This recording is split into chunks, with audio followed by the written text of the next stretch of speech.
Salut și bine ați venit pe canalul Betfish Wood and Epoxy Resin. În prima parte a acestui proiect v-am arătat cum am ales lemnul, cum am pregătit lemnul de la curățare la sigilare, așezare și prindere în cofrag și prima turnare a rășinii. Dacă nu ați văzut încă prima parte, vă sfătuiesc să o faceți pentru a vedea detalii și pași importanți. Vă las linkul primei părți în comentarii și în descrierea acestui clip. Continui turnările în straturi de 1,5 maxim 2 cm în cazul de față.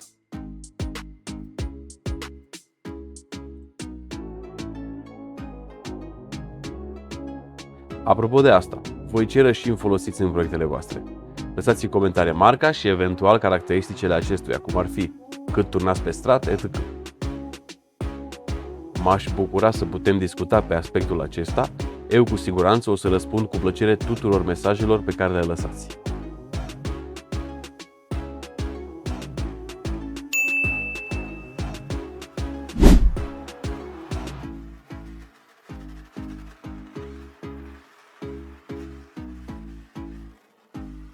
Turnările le fac la intervale de 24 de ore, de aceea stratul peste care torn se vede că este zgâriat pentru ca rășina proaspătă să facă priză.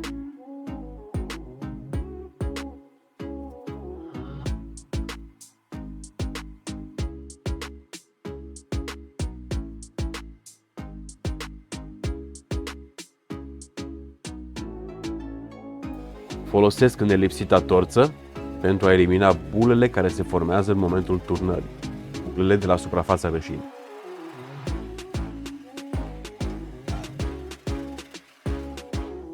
La 3 zile de la ultima turnare, mă pregătesc să desfac cofragul, deci desfac clemele de prindere care au ținut lemnul lipit pe fundul cofragului. După aceste 3 zile, rășina este maturată destul de bine pentru a putea să o scot din cofrag.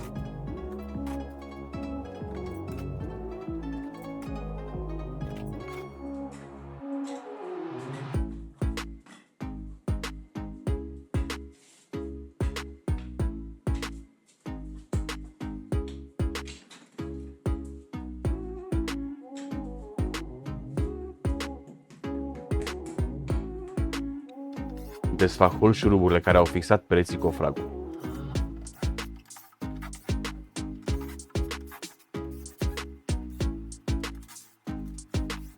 Cu ciocanul lovesc ușor pereții cofragului pentru a-i dezlipi de blat și sperăm să nu fie nimic lipit.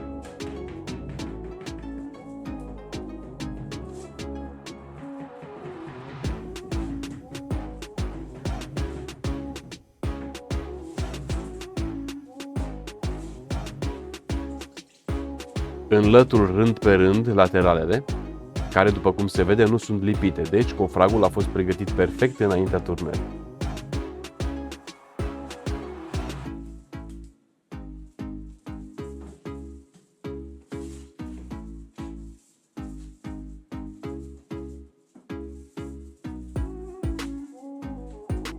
Blatul, după cum vedeți, este perfect, iar spatele acestuia este exact cum mă așteptam să fie.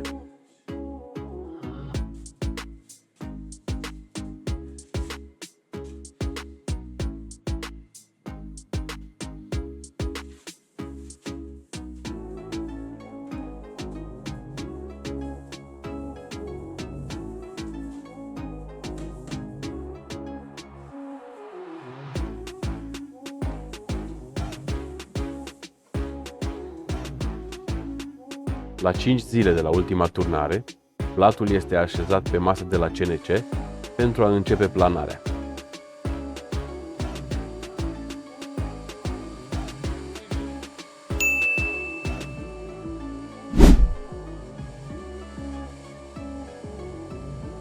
Mult praf, gălăgie, dar precizia CNC-ului și felul în care freza se plimbă și decupează din material mă face să nu simt deranjul și să continui să privesc mișcările și transformarea.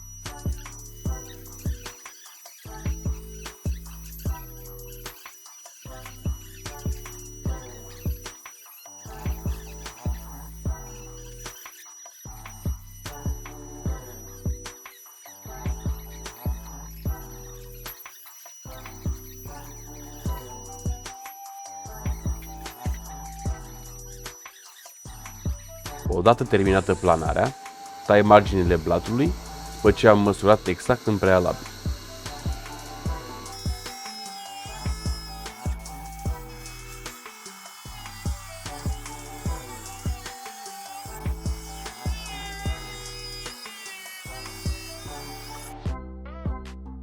Acum folosesc un șlefuitor cu bandă pentru a avea mai mult spor în înlăturarea dungilor lăsate de freză în urma planării.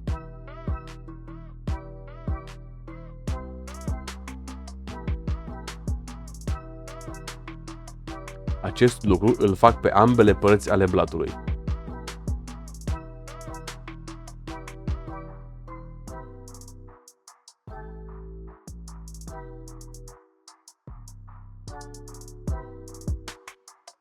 Când ambele părți sunt ok, șlefuiesc marginile blatului pentru a elimina semnele pânzei cu care l-am tăiat. Acestea fiind perfect drepte, mă ocup deja de rotunjirea muchiilor cu freza mică de mână.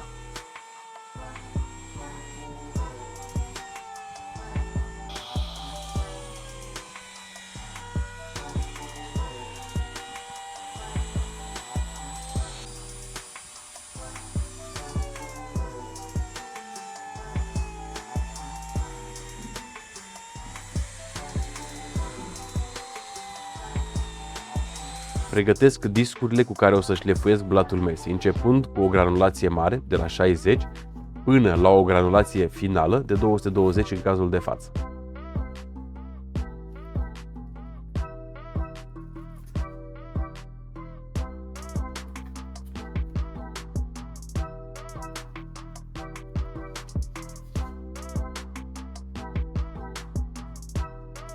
Încep prima șlefuire cu discul de 60 granulații.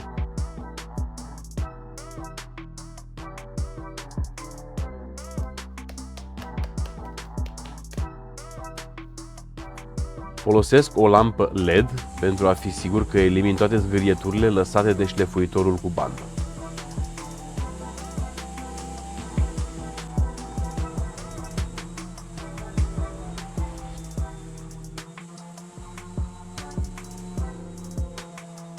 Acesta este momentul unde insist cel mai mult. Odată înlăturate zgârieturile, totul o să meargă mai repede.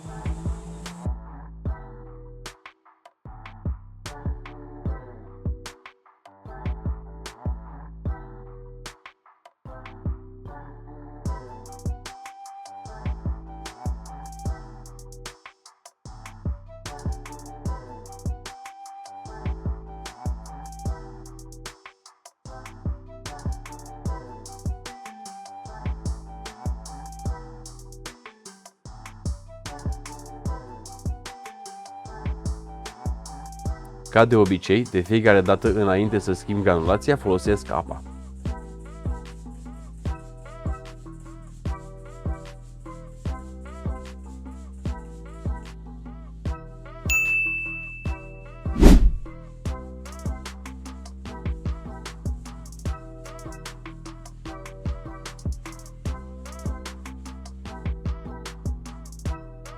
Trec la discul de 80.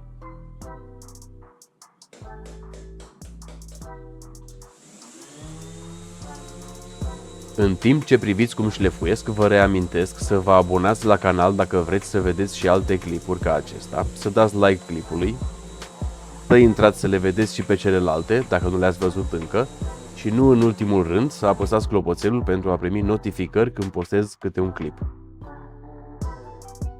De asemenea, puteți lăsa comentarii cu idei, sugestii și întrebări dacă aveți, iar eu voi fi bucuros să răspund fiecărui mesaj în parte.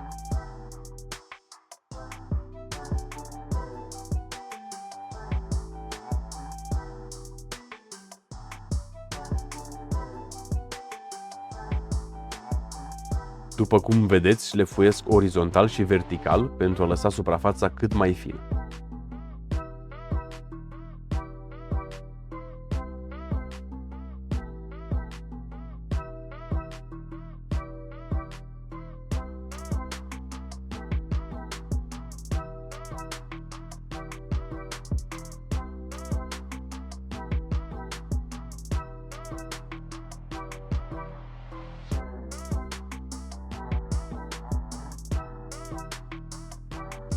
Dacă vă aduceți aminte din prima parte a acestui proiect, lemnul acesta de nuc fiind foarte vechi, a fost gazda multor vietăți care și-au lăsat amprenta în lemn prin aceste mici sau mari găurele, care acum trebuie acoperite una câte una.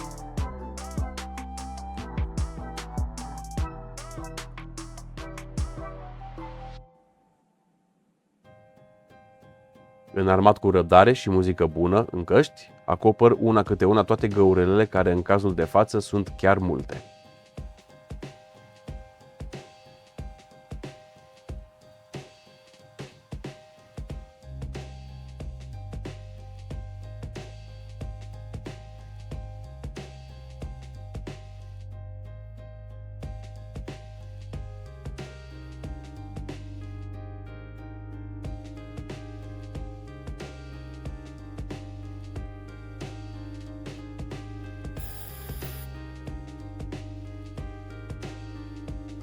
Un lucru foarte important când se completează în găurele de genul acesta, nu pun rășina direct în gaură, dar pe marginea acesteia, în așa fel încât rășina să alunece și să umple gaura, fără ca în aceasta să rămână aer.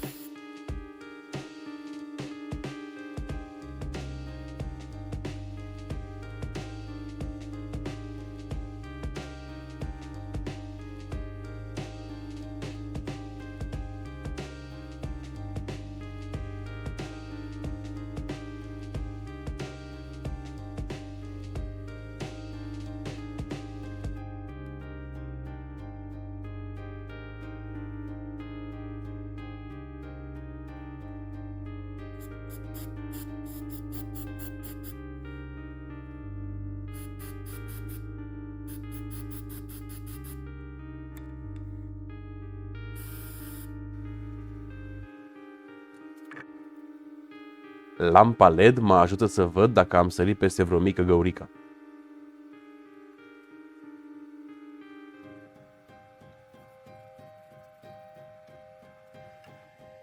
Folosesc masca, deoarece mirosul produsului și spray-ul activator este destul de înțepător.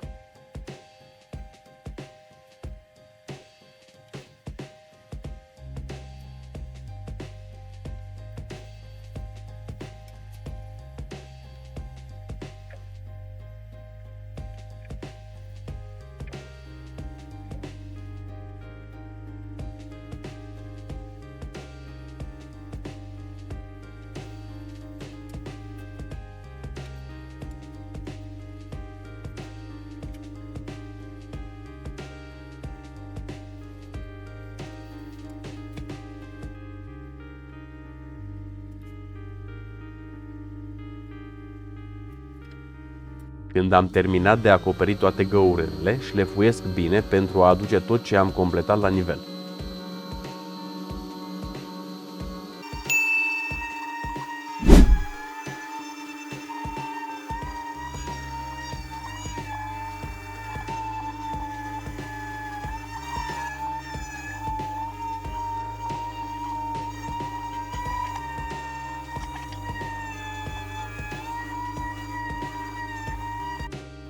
Este timpul să ștanțăm blatul pe marginea mesei.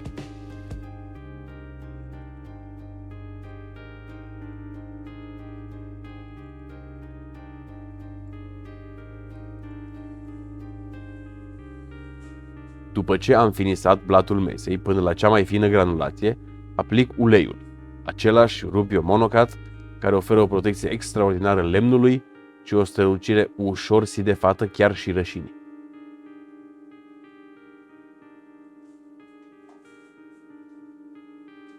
Întind uleiul cu o racletă pe toată suprafața mesei, apoi cu un burete îl întind pentru a-l ajuta să pătrundă în toți porii lemnului.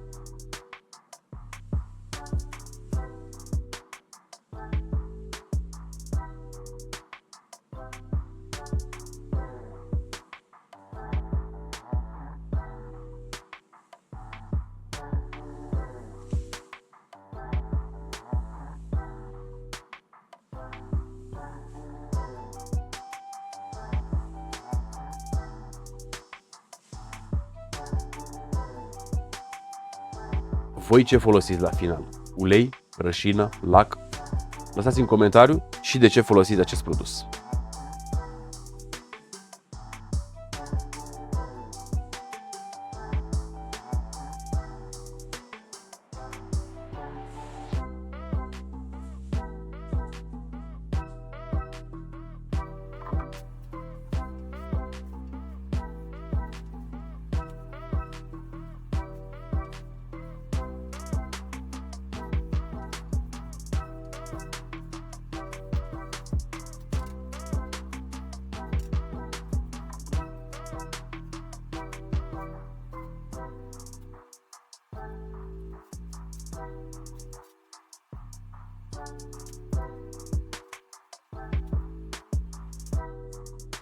La 30-40 de minute de la aplicare, cu niște cârpe moi, șterg bine tot surplusul de ulei până când suprafața rămâne perfectă.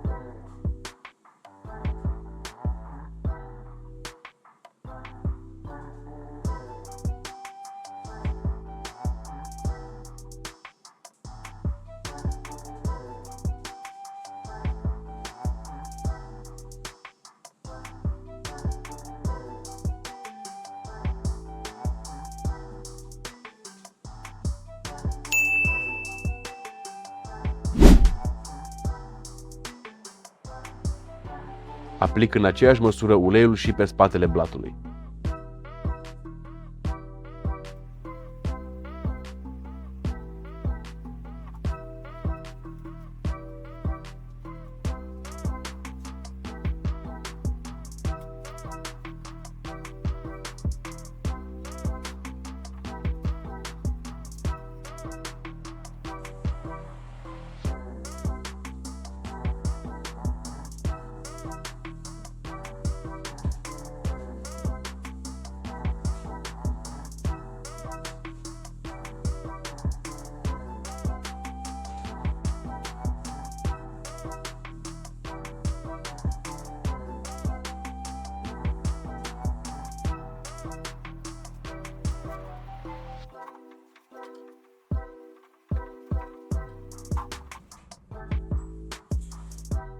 Când uleiul s-a uscat, fixez picioarele.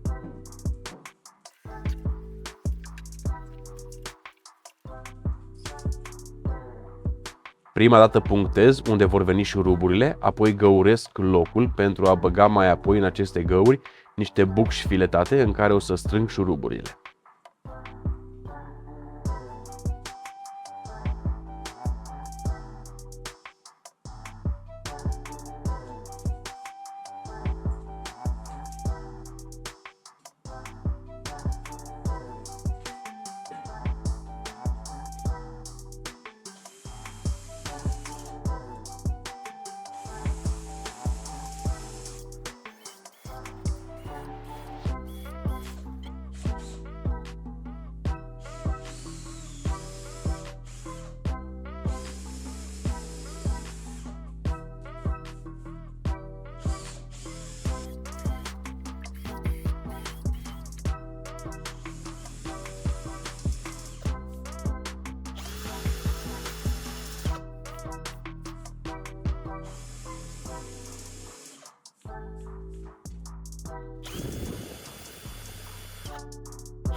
În momentul când inserez bucșile filetate, pun puțin superglue pentru o fixare mai bună.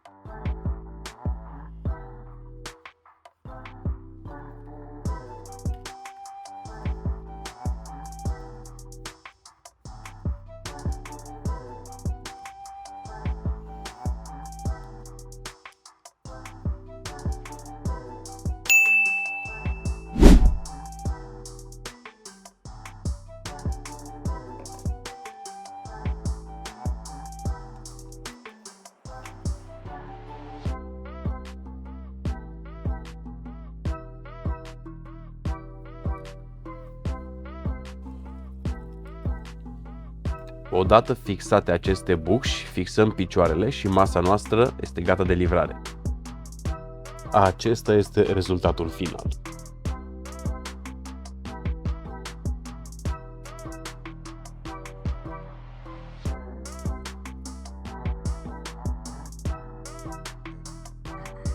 Vă reamintesc să nu uitați să lăsați un like și să vă abonați la canal dacă vă place ce vedeți. Vă mulțumesc că ați vizionat clipul până la capăt, sper că v-a plăcut ce ați văzut și ne vedem într-un clip viitor cu un nou proiect. La revedere!